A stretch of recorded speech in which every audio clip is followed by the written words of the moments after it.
물리에 대한 자신감, 그리고 물리하면 된다! 이런 것을 깨닫는 수업을 진행하고 있습니다. 안녕하십니까? 네, 가인학원에서 물리학을 가르치고 있는 우병철 선생님입니다. 오늘 갑자기 날씨가 너무 많이 추워져가지고 우리 어머님들 한 분도 안 오시면 어떡하나 걱정을 많이 했는데요. 귀한 발걸음으로 또 이 자리를 이렇게 빛내주셔서 다시 한번 무한 감사 인사드립니다. 앞에서 선생님들이 이렇게 너무 설명회를 잘 해주셔서 저도 뒤에서 참 재미있게 우리 선생님들 너무 열심히 우리 귀한 자녀분들 내신 성적을 위해서 정말 열심히 하시는구나 라는 것을 저도 새삼 또 느끼게 됐습니다. 우리 어머님들께서 귀한 자녀분들 물리를 가르칠 선생님은 어떤 분인지 많이 궁금해 하시죠. 어느 학원에서 어떤 물리 선생님한테 물리를 배우게 할까 고민을 많이 하고 계실 텐데요. 제가 오늘 여러분들에게 한 가지 그 고민거리를 해결하고 갈 수 있도록 도움을 좀 드리고자 합니다. 일단 저에 대한 소개를 잠깐 좀 해드리도록 하겠습니다. 네, 우병철 강사는 학생들이 스스로 물리 문제를 풀 수 있는 힘을 길러줍니다. 그 방법을 제가 한 3가지 정도로 좀 정리를 해봤는데요. 첫 번째는 15년 동안 갈고 닦은 저만의 노하우로 만든 이게 체계화되어 있는 개념 필기 노트로 학생들을 물리를 가르치고 있습니다. 15년이라고 말씀을 드렸더니 우리 원장님께서 우병철 선생님 15년밖에 안 되셨어요? 이렇게 말씀을 하시더라고요. 그래서 사실 아니요, 저는 사실 솔직한 말씀을 드리면 20년 됐습니다. 근데 20년이라고 적지 않은 이유가 너무 나이가 들어 보이잖아요. 이렇게 말씀을 드렸더니 원장 선생님께서 그렇게 하세요. 이렇게 말씀을 하시더라고요. 네, 사실 20년 됐고요. 현장에서 오직 한 과목 물리만을 한 우물만 팠습니다. 저도 학창 시절 때 물리라는 과목을 너무 매력을 느껴가지고 대학 전공도 물리학을 나오고 또 학생들 현장에서 물리를 좋아하는 학생들 다 내 새끼 같고 사실 저도 고등학교 2학년 학생을 두고 있는 학부모입니다. 여러분들하고 같은 입장이거든요. 그래서 이 물리를 좋아하는 학생들 끝까지 물리를 좋아할 수 있게끔 해주고 싶다라는 마음에 오직 한 우물만을 파고 있습니다.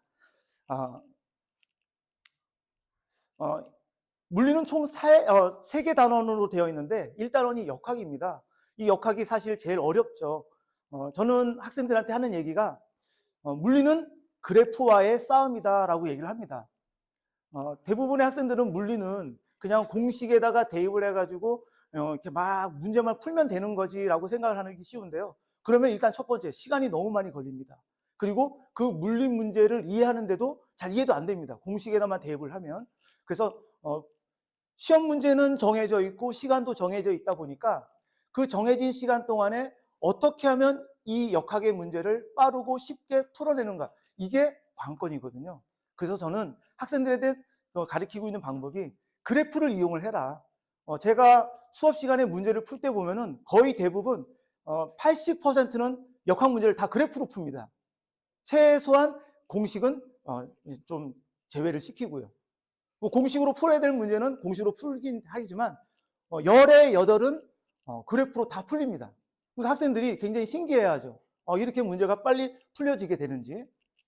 그래서 제가 아까 말씀드렸던 개념 필기 노트에는 한 방향의 수업이 아니라 제가 학생들한테 이렇게 질문을 던지면 학생들이 직접 고민하면서 그래프를 그려볼 수 있도록 연습을 시키는 개념 필기 노트입니다.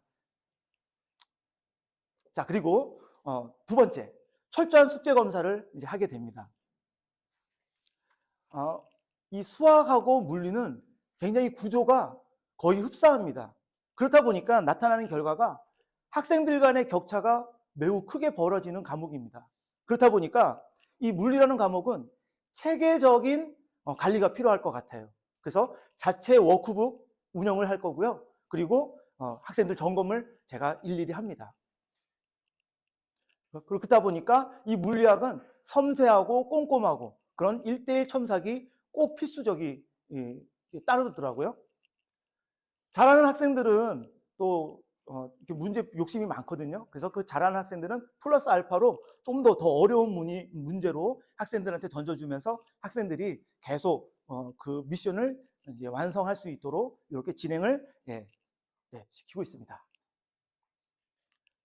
그리고 저의 최대 장점이라고 말할 수 있는 것은 첨삭시 절대 학생들한테 욱박을 지르지 않습니다. 이 녀석아, 임마, 이것도 몰라 하면서 이렇게 욱박을 전혀 지르지 않아요. 저도 아까 말씀드렸죠. 제 아들이 고등학교 2학년 학생입니다. 그렇다 보니까 다 내 아들 같고, 내 딸 같고, 또 그리고 저도 학창시절 때 물리를 너무 어렵게 배웠고, 그렇다 보니 당연히 학생들은 물리를 어려워한다라는 마인드를 가지고 있는 선생님입니다. 그러다 보니까, 그래, 모를 수 있지. 그래, 그거 내가 가르쳐 줄게. 어떻게 문제를 쉽게 풀 수 있고 어떻게 접근을 할 수 있는지 사랑으로 1:1 첨삭을 시키는 것이 저의 최대 장점이라고 말할 수 있겠습니다. 자, 그래서 아까 그 자체 워크북 이제 제가 운영을 한다고 했는데 그 워크북의 이제 샘플을 제가 좀 한번 가져왔습니다. 부담 없이 하루에 10문제씩만 풀자인 겁니다. 사실 이 방법은 제가 학창 시절 때 제가 공부했던 방법입니다. 저도 이과생 이제 출신이었기 때문에 수학 공부 너무 많이 필요하죠. 공부도 너무 많이 해야 되고. 그래서 저의 이제 전략은 짬짬이 시간에 이렇게 물리는 해결을 하자. 학교에서 수업 시간에 조는 과목들이 자는 과목들이 있잖아요. 절대 그 시간에 안 잡니다. 저는 그 시간에 뭐 물리를 끝낸다든지 아니면 잠깐 집에 와가지고 잠깐 텀 있는 시간에 그때 물리를 끝낸다든지. 다행인 것은 제가 학창 시절 때는 스마트폰이 없었죠. 그러다 보니까 이게 짬짬이 시간 동안에 물리는 충분히 끝낼 수 있다. 이런 마인드로 저는 그렇게 공부를 했던 것 같습니다. 그리고 학생들이 매일같이 숙제를 완수를 했는지 이거를 제가 카톡으로 학생들하고 이렇게 서로 그 대화를 나눕니다. 숙제했니?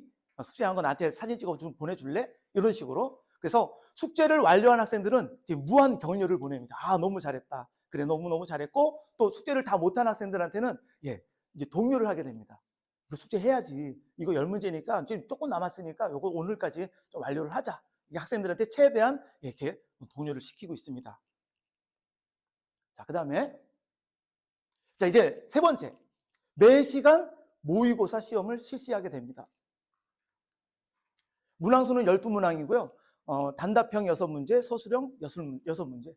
객관식은 일단 빼려고요. 학생들이 이제 찍어서 맞추는 경우도 있기 때문에 제가 그 학생을 정확하게 파악할 수가 없겠더라고요. 그래서 단답형으로 그리고 서술형으로 이렇게 준비를 시키고요. 매 시험 점수는 바로바로 있는 그대로 학부모님들에게 제가 연락을 드리도록 하겠습니다.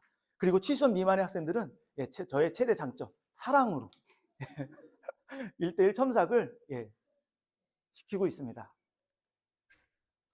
실제로 반포고등학교하고 서울고등학교에 이 서술형 문제 유형을 좀 어머님들에게 좀 보여드리고 싶어서 좀 준비를 했습니다. 자, 반포고등학교 그 서술형 마지막 6번 문제였습니다. 자, 문제는 이제 저렇죠. 좀 화질이 좀 좋지가 않아서 좀 그런데, 자, 이 문제가 어떤 문제였냐면요. 자, 2022학년도 수능 마지막 20번 킬러 문제였습니다. 그림을 보시면 완전 똑같죠. 근데 반포고등학교 선생님이 이 문제를 변형을 시켰어요. 변형을 시켰고, 제가 보니까 더 어렵게 문제를 만드셨더라고요. 이렇게 해가지고 학생들한테 이제 시험 문제를 2학년 물리시험을 이렇게 출제를 하고 계시더라고요. 제가 한 예를 들어 보였지만 그 총 22문제였는데요. 22문제 중에서 이 수능 문제 또는 평가원 교육청 문제를 변형시킨 문제가 거의 한 60, 70% 정도 차지하고 있더라고요. 자, 이제 서울고를 보여드릴게요. 자, 서울고 역시 이제 이제 첫 번째 서술형 문제였는데요. 자, 문제가 이렇습니다. 자, 이 문제 역시 어떤 문제였냐면 2020학년도 수능 16번 문제였습니다. 그림이 똑같죠? 역시 문제를 바꿨습니다. 더 어렵게. 그리고 이 서술형 한 문제가 10점이에요.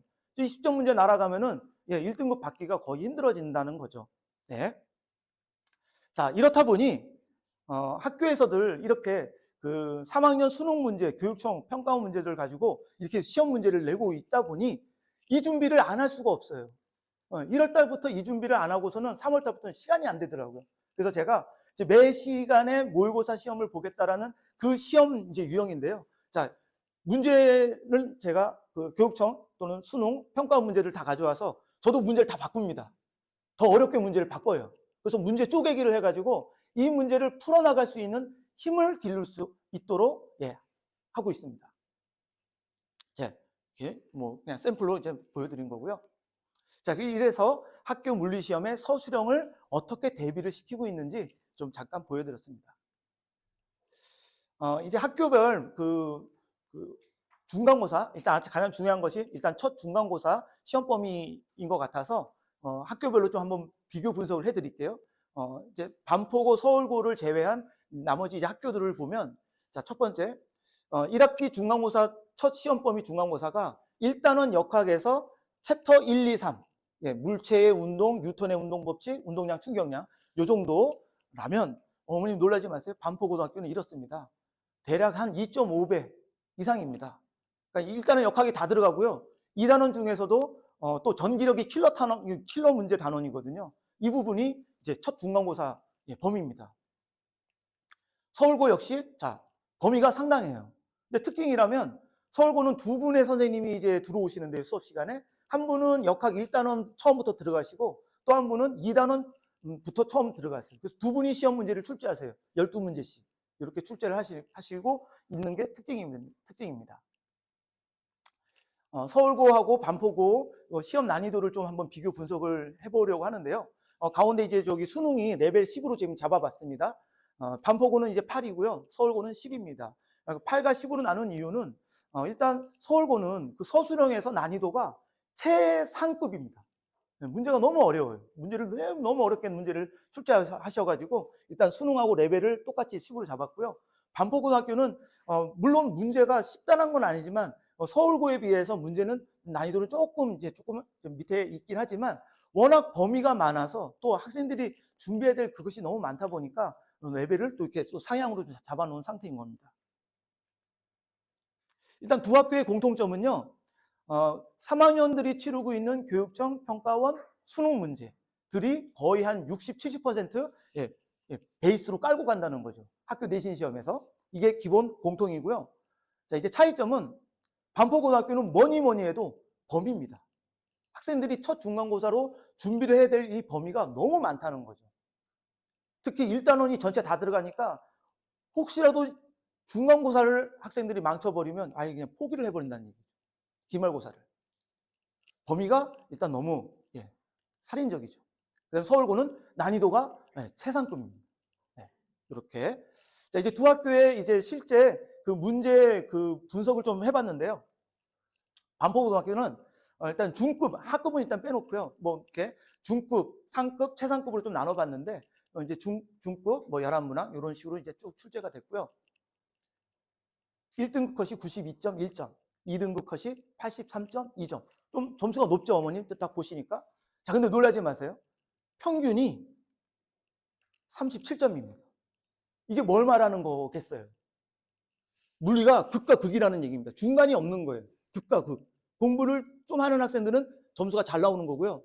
그 다음에 공부를 정말 하고 싶지만 그냥 포기를 한 학생들이 너무 많았다는 거죠. 그러니까 극과 극이었어요. 그러니까 이 아래쪽 점수를 가지고 있는 학생들이 평균을 다 이제 낮춰버린 거죠. 우리 아까 지구과학 선생님이 좋은 말씀 하셨는데, 물리는 기회의 과목입니다. 이제 시작을 할 때입니다. 자, 저기 이제 서울고, 저쪽이 이제 서울고인데, 서울고 이게 같이 떠버렸네요. 자, 서울고 역시, 자, 이제 점수가 이렇게 나왔고요.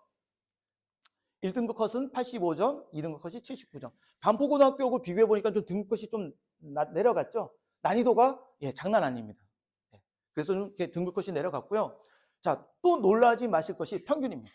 자, 서울고도 반포고 못지않게 평균 점수가 굉장히 낮아요. 서울고에 야구부가 있잖아요. 야구 학생들이 물리시험을 안 봐서 빵점짜리 학생이 10명인가가 있었어요. 그 학생들이 시험을 안 봐서 빵점인지 아니면 누가 빵점인지는 모르겠지만 아무튼 저도 결과를 보고 나서 빵점 학생 수가 10명이 있더라고요. 그래서 이 학생들 뭐지? 찍어도 한 문제는 맞출 수 있을 것 같은데 어떻게 빵점일까? 혹시 문제를 다 알고 있었나? 그렇잖아요? 문제를 다 알고 있었기 때문에 답을 피해간 수가 있었던 거죠. 하여튼 아이러니합니다. 네. 자, 아까 이제 범위를 말씀드렸는데요.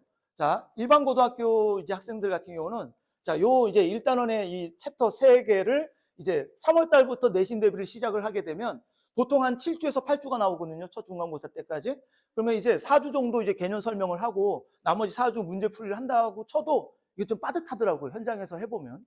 자, 그런데 더군다나 이 반포고등학교를 이제 내신 대비를 한다고 이 엄청난 살인적인 이 범위를 3월 달에 시작을 해서 개념 설명도 사실 다 못해요. 네. 문제 풀이는 전혀 손도 못 대는 거예요. 네. 서울고등학교 마찬가지죠. 네. 그렇다 보니 시험 대비가 안 되는 거예요.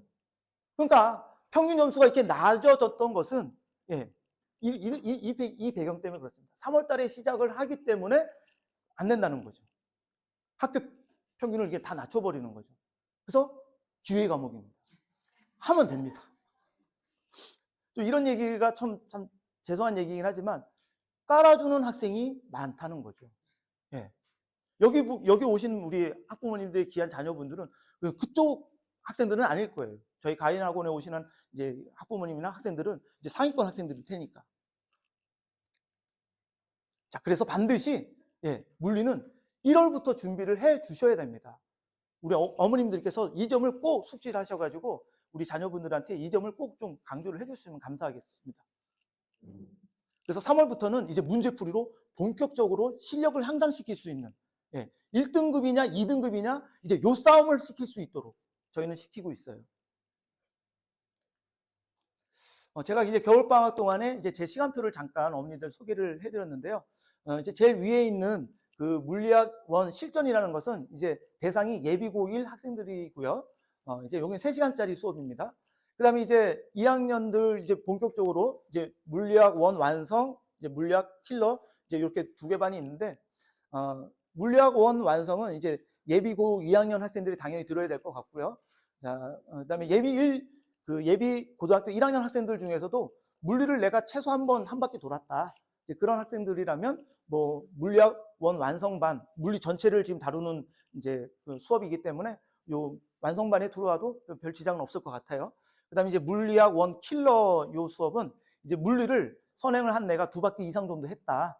그래서 조금 최고 난이도의 문제, 킬러 문제들을 좀 다뤄보고 싶다. 그런 학생들을 목표로 좀 했고요. 그리고 좀 특징이라면 이제 물리학 완성의 목요일 반이 이제 서초 학종관에서 진행이 되니까 찾아가는 이제 수업으로 이제 좀 쉽게 접근할 수 있도록 우리 학생들이 이렇게 준비를 했습니다. 자, 진도 계획표를 좀 작성을 해봤는데요. 완성반하고 킬러반으로 좀 2개로 나눴습니다. 자, 완성반은 역학 4, 전자기학 2, 그다음에 파동학 2. 그래서 4, 2, 2 이렇게 진도를 좀 잡아봤어요. 1주부터 4주까지 1단원 역학, 그다음에 5주에서 6주는 2단원 전자기학, 그다음에 7주, 8주는 3단원 파동학 이렇게 준비를 시켰고요. 그리고 1단원은 워낙 중요하기 때문에 첫 중간고사하고 이렇게 연계가 되어 있다 보니까 이제 계속 누적 테스트를 볼 겁니다. 매 모의고사 시험에서 누적 테스트로 계속 학생들이 1단원 역학을 까먹지 않도록 준비를 계속 시켜 나갑니다. 자, 그 다음에 이제 킬러반은 역학 6, 그 다음에 전자기학 2. 이제 파동학은 일단 그렇게 급한 것이 아니어가지고 파동학을 좀 뒤로 빼놨고요. 그래서 역학 6하고 그 다음에 전자기학 2주로 이렇게 좀 잡아봤습니다. 자, 겨울방학 물리특강 이렇게 겨울방학 1월부터 2월까지 물리특강을 하게 되면은 이제 24학년도 첫 중간고사 대비가 70% 정도 이제 완료가 됐다고 보시면 됩니다. 나머지 30%는 3월부터 본격적인 문제풀이를 들어갔을 때 이제 그 부분이 채워질 것 같아요. 반포고하고 서울고를 이제 3월부터는 2개 반으로 이제 편성을 시켜서 진행을 시킬 건데 일반반하고 심화반으로 나뉘어집니다. 아무래도 이제 심화반은 이제 조금 물리에 대해서 자신감이 있고 성적이 그래도 좀 잘 나오는 학생들 위주로 반편성을 시킬 거예요. 그럼 뭔가 반편성을 할 때 뭔가 근거가 있어야 되잖아요. 그래서 일단 겨울방학 동안에 실시되고 있는 모의고사 그리고 학생들 뭐 학습 태도 이런 거를 좀 감안을 시키고 그다음에 3월 달에 만약에 혹시라도 이제 새로 합류하는 다른 학교에서 오는 학생들이라든지 이런 학생들도 저희가 너는 그냥 일방적으로 심화반 이렇게 시킬 수는 없기 때문에 이제 시험을 볼 겁니다. 그 학생들은 시험을 봐서 특정 그 점수 커트라인을 넘은 학생들에 한해서 심화반으로 받을 거고요. 그렇지 않은 학생들은 이제 심화반을 못 들어오게 되는 이런 이제 그 시스템으로 저희가 준비를 했습니다. 그다음에 아직 요일이나 시간 이런 것들은 아직 그 미정이기 때문에 한 2월쯤 돼가지고 이제 구체적인 시간표 요일이 이제 나오게 되면 우리 그 학부모님들하고 학생들한테 다 공지해 드리도록 하겠습니다. 네, 그래서 우물쌤과 같이라면 물리하면 된다. 오늘 이것만 좀 어머님들 잘 기억을 해주시고 가셨으면 정말 감사하겠습니다. 이상 물리 설명회를 마치도록 하겠습니다. 감사합니다.